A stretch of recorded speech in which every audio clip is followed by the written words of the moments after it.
Shalom, shalom. This is Rabbi Moshe Otero, Ways of Israel. I want to invite you to look at a very fascinating passage in the Talmud, found in Talmud Avodah Zarah 3b. We're going to take a look at it carefully as I am on a temporary break here, and just want to review with you something that is a little bit astonishing, but should remind us of the seriousness of those individuals who basically go through conversion and take upon themselves Torah law. And I find it a little bit shaky, as it were, mainly because of what is stated. I'm going to read it for you. It's on Avodah Zarah 3b, when the season of Tammuz extends until the festival of Sukkot, and such years sitting in the Sukkot causes them suffering. The Gemara asks, but doesn't Rava say that one who suffers in the Sukkah is exempt from performing the mitzvah of Sukkah? And under these circumstances, even a Jew is permitted to leave the Sukkah. If so, why are the Gentiles, the Goyims, criticized for leaving? And the Gemara answered, granted that one is exempt from performing the mitzvah and is permitted to leave his sukkah, but should one kick it? Now, it continues, the Gemara continues in Maya Hakiv, and the Gemara resumes its narration. Immediately the Holy One, blessed be He, sits and makes sport, in other words, makes fun of or makes a laughter of those Gentiles. And He laughs at them, as it stated, He that sits in heaven makes sports, makes a laughter, and the Lord has them in derision. In other words, mockery. A little bit strange wording here in the Avodah Zarah. Why? Because the attitude of these Gentiles, they took lightly what was commanded to us Jews. He laughs at them, as it stated, and he that sits in the heaven makes sports. The Lord has them in derision. And here we find it's quoted in Psalms 2:4, chapter 2, verse 4. He who laughs will laugh at them. With regards to this verse, Rabbi Yitzḥak says, there is no making sports or laughter for the Holy One, blessed be He, but on that day alone. There are those who teach that which Rabbi Yitzḥak subsequently said with regards to this matter, as it's taught in the Baraita. Baraita is a saying or teaching that was handed down from one to the other, that Rabbi Yosef says, in the future, the nations of the world will come and convert. That sounds good. All nations will come and convert. Mikabalin gerim leyamot hamashiach. In other words, that the whole world will come and convert at that time. But isn't it taught in another Baraita? The court does not accept converts in the days of the Mashiach. Similarly, they did not accept converts either in the days of David or in the days of Solomon.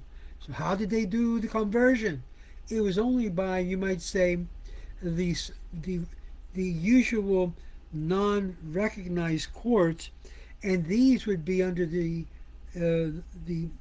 auspice, as it were, to see if they were really sincere or not, those who converted during this period of time. But the courts of David and Solomon did not accept any conversions. Now, due to a concern that these people wanted to convert for ulterior motives, notice this, ulterior motives.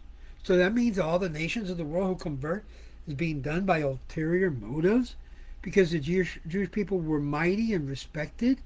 In other words, they were converting because they were mighty and powerful. And we continue with the portion of Avodah Zarah 3b. Rather, Rabbi Yossi means that they become converts who have attached themselves to the Jewish people.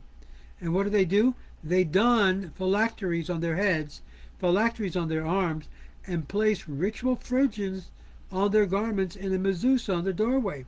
But isn't that the way a person is supposed to behave as a convert? See, these are some serious questions here. Kayon, And we continue, when these converts see the war of Gog and Magog, which converts is the passage referring to? These converts that had ulterior motives. When they see the war of Gog and Magog, and that's coming very close, every convert of this sort, of what sort? Of this sort whose motives were not really sincere, were not Yirat Shamayim, they really weren't serious. They will say to Gog and Magog, "For what purpose did you come?" And they will say to him, "We came to fight against the Lord and against his Messiah," as it stated. Why are the nations in an uproar? And why do the peoples mutter in vain? The king of the earth will stand up, and the rulers will take counsel together against the Lord and against his anointed one, the Messiah. This is found in Psalms chapter 2, verse 1 and 2. Now, why is the whole entire nations of the world, who supposedly we read earlier, the nations will begin to convert to Judaism, and many will do so for ulterior motives, not for sincere motives, and then God will, in a way, laugh at them. This is silly. They weren't sincere. V'chol achad minatach. And it says, and then every one of these converts will tear loose his signs of performance of the mitzvah. In other words, he will tear away, take off his tefillins, his tzitzits, will tear it apart, as it were, and leave. You might kick it away. And as it stated, let us tear their bands asunder and cast away their cords from us. In other words, I want nothing to do with this God. I want nothing to do with this people. This is exactly the same thing that we read that happened with Orpah. Orpah went through the process of conversion. She went, but hers was in the same line as those who convert with ulterior motives. And what will they say? Let us tear their bands asunder. Let us cast their cords away from us. And the Holy One, blessed be he, sits and makes sports. He laughs at them. And at the same time, or rejoices. As it stated, he that sits in heaven makes sports. The Lord has them in derision. Psalms 2, verse 4. Rabbi Yitzḥak says that there is no making fun of for the Holy One, blessed be he, but on that day alone. Now there's the true motives of the converts will be made known when it's confronted that in fact we are all basically facing the major enemy, Gog and Magog, which, by the way, we're talking about that even today. The Gemara is asked, if that's so, there's no making sports for the Holy One, blessed be he. But doesn't Rav Yehuda say that Rav says that there are 12 hours in the day, and in the first 3, the Holy One, blessed be he sits and engages in Torah study. And during the second 3 hours, he sits and judges the entire world.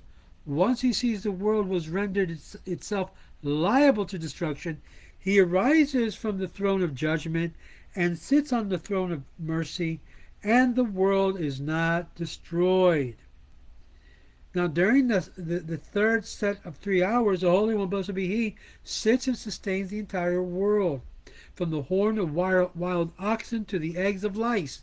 During the fourth 3 hours, he sits to make sports with the Leviathan. Here we have an indication, this combination of Gog and Magog, which he makes sports. He is playing around with the Leviathan, the big snake, the liar, the deceiver.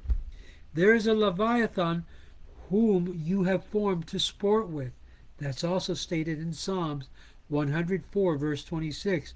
Evidently, God makes sport every day, not only on one day.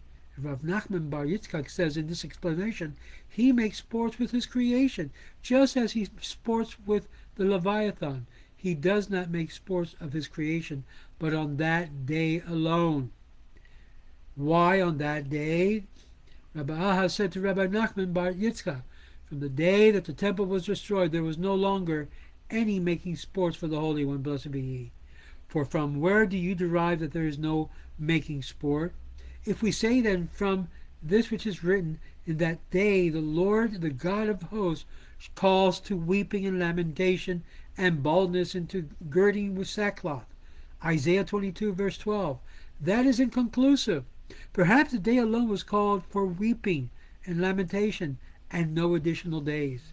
This is a very powerful passage in the Talmud. It tells us the issues of laughter when it has to do with Hashem laughing to destroy everything in its path. And we see that even it's a great mitzvah to be in a state of constant joy. So laughter in a way brings down and destroys the depression. Laughter destroys everything in its path, good or bad. This is according to what Rabbi Noah Weinberg said. Abraham threw himself on his face and laughed, as he said to himself, can a child be born to a man 100 years old? And can Sarah bear a child at 90?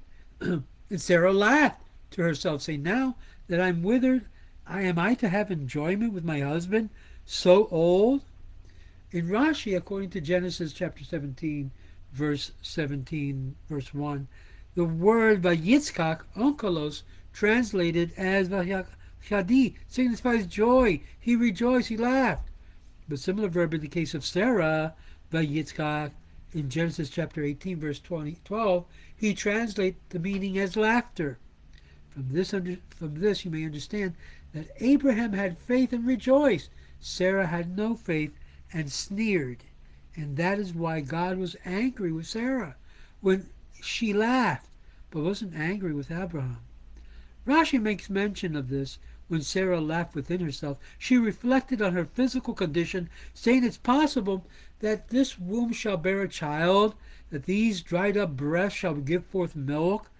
Midrash Takuma Shofrim 18. Sarah laughed because she understood that her son would have unusual soul based upon the precise language that the angel used.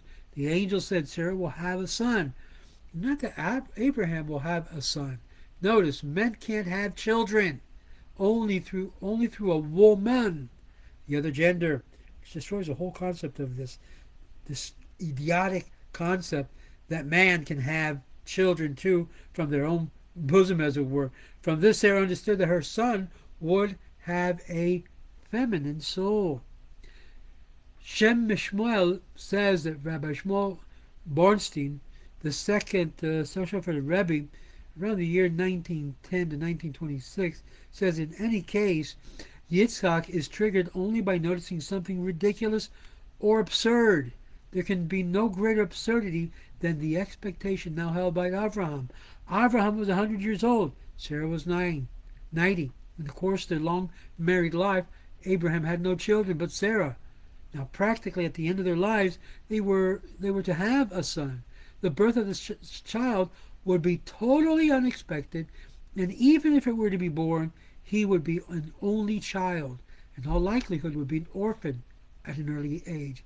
Yet the prospect of a great nation destined to prevail over the entire world and the hopes of mankind are to rest on this late-born orphan youth. If we consider only the natural course of things, this expectancy seems totally absurd, like the mountain hanging by the hair. Indeed, it was a great absurdity. And even Abraham, who by throwing himself down on his face had already expressed his confidence, could not help but to laugh. Great significance is attached to this laughter. And it's repeated again in connection with Sarah and will be evoked for all times by the name of the promised child. The beginning of the Jewish people was absurd. The rational mind which calculates only the basis of cause and effect, this people's history, expectations, hopes, and life appears to be monstrous, ludicrous, pretension. Jewish history begins to make sense indeed and deserves to be studied with the utmost seriousness only if one evaluates it on the basis of the higher causality of the cause of all causes, if one believes in the free, omnipotent will of the free God, who acts freely, intervenes powerfully in the affairs of God's world, even this world. This is God's world. In what is imperative that our ancestors know from this beginning, their descendants always remember this. That is why God waited until the nation's patriarchs and matriarchs reached an absurd age. That is why God began to fulfill God's promise only after all human hope was lost. God wished to create a nation that would be literally asvo Elohim, a finger of God, the very instrument of God, an indication of God in the midst of mankind. From the beginning to the end of its existence, this nation would stand opposed to all the forces operating in world's history. And here we have the laughter that follows the Jew on their way through history and testifies to the divine character of their path. The laughter does not disturb them because they were prepared for this laughter in advance. Unlike those who basically convert with ulterior motives, they don't understand that laughter and they completely go and rebel against it. Sarah said, God has brought me laughter. Everyone who hears will laugh with me, not at me. And here's the meaning of rejoice on my account. The Midrashic statement in Genesis Rabbah 53:8 says, many barren women were remembered together with her. Many sick were healed in that day, and many prayers were answered with her, and there was great rejoicing in the world. Sophonos says, even though my son has to endure the pain of circumcision at such a tender age, nonetheless my heart is full of joy, and therefore everyone who hears about this event will rejoice on my behalf, ignoring the aspects of the circumcision. V'atamar Sarah Yeshxak, and she said that she really called the boy Yezchak in order to give the expression of joy God had granted her.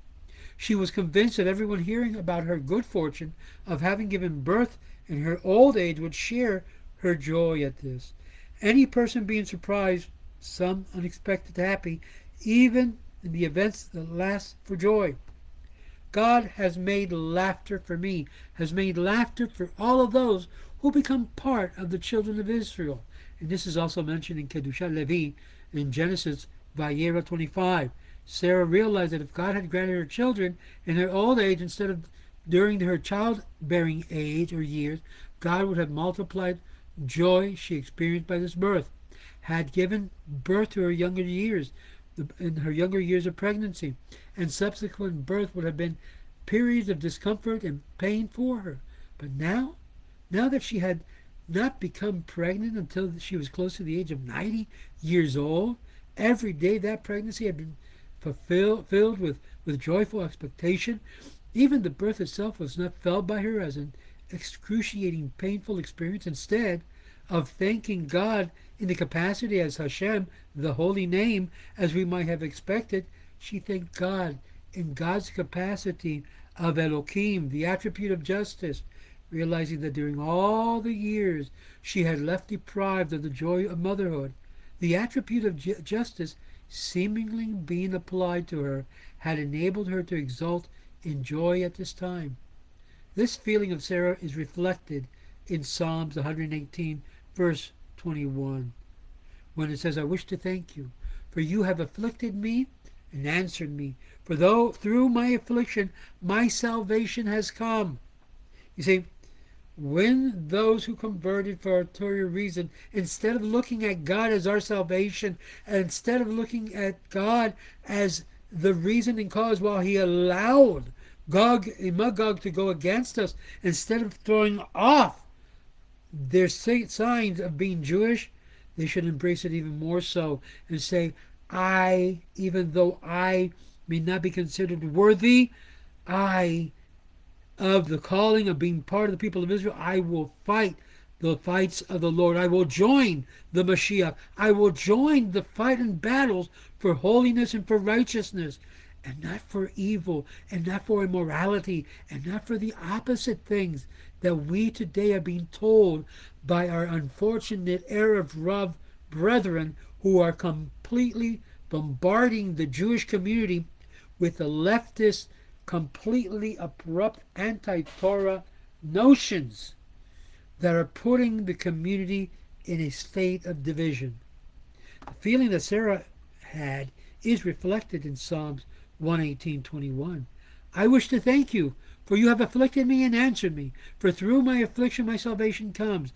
The same thought was repeated in different nuance when David continues the verse. The stone that the builders rejected has become the cornerstone. And David added, that has become clear to him that all of this had been planned by God in advance. This is the Lord's doing, and it is marvelous in our eyes. David, too, is aware that it is far more rewarding to experience the blessings from God in one's mature years than in the early years. When a youth experience all these blessings, they don't even recognize them as blessings bestowed by God, but credits them to chance or other circumstances. Having experienced God's salvation at a relative late stage in one's life, one makes the doubly grateful to Hashem. This is the day the Lord has made. Let us exult and rejoice on it. When examining this in this manner, God shares out God's largest desire and laughter in the positive way. And we must distinguish between the two categories of recipients.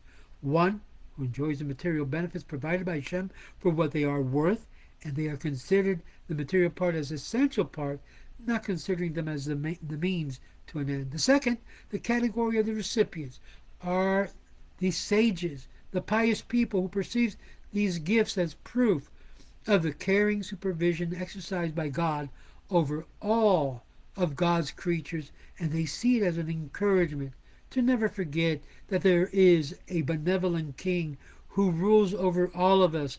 This is what King David referred to when he said above the hymn, "This is the day that the Lord has made. Let us rejoice and be happy in God." In God. See, the word is bo in the end at the verse. A reference to God, not today. There will be more topic on this matter regarding the importance of understanding the very mind of God, even in this passage of Avodah Zarah 3b.